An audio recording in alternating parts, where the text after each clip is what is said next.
مختلف صحابہ کرام رضی اللہ تعالیٰ علیہم اجمعین کی خصوصیات۔ حضرت ابوبکر صدیق رضی اللہ تعالیٰ عنہ کو یہ اعزاز حاصل ہے کہ ان کی ماں باپ، بیٹے، بیٹیاں اور نواسے بھی صحابی بنے۔ حضرت عمر فاروق رضی اللہ تعالیٰ عنہ وہ صحابی ہیں جن کو اللہ تعالیٰ سے نبی کریم صلی اللہ علیہ وآلہ وسلم نے مانگا تھا، یعنی آپ مراد رسول صلی اللہ علیہ وآلہ وسلم ہیں۔ حضرت عثمان رضی اللہ تعالیٰ عنہ کو یہ اعزاز حاصل ہے کہ ان کے نکاح میں یک کے بعد دیگر نبی کریم صلی اللہ علیہ وآلہ وسلم کی 2 بیٹیاں آئیں۔ حضرت علی رضی اللہ تعالیٰ عنہ کو وہ واحد داماد رسول ہیں جن سے نبی کریم صلی اللہ علیہ وآلہ وسلم کی نسل آگے چلی۔ حضرت زید بن حارث رضی اللہ تعالیٰ عنہ وہ واحد صحابی ہیں جن کا نام قرآن میں آیا۔ حضرت سلمان فارسی رضی اللہ تعالیٰ عنہ وہ واحد صحابی ہیں جنہوں نے 200 سال سے زائد کی عمر پائی۔ ام المومنین حضرت سیدہ زینب بنت جحش رضی اللہ تعالیٰ عنہ وہ واحد صحابیہ ہیں جن کا نکاح نبی کریم صلی اللہ علیہ وآلہ وسلم سے آسمان پہ ہوا۔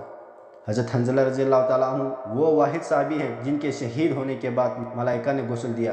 حضرت سعد بن معاذ رضی اللہ تعالیٰ عنہ وہ صحابی ہیں جن کی نماز جنازہ میں 70,000 فرشتے شامل ہوئے۔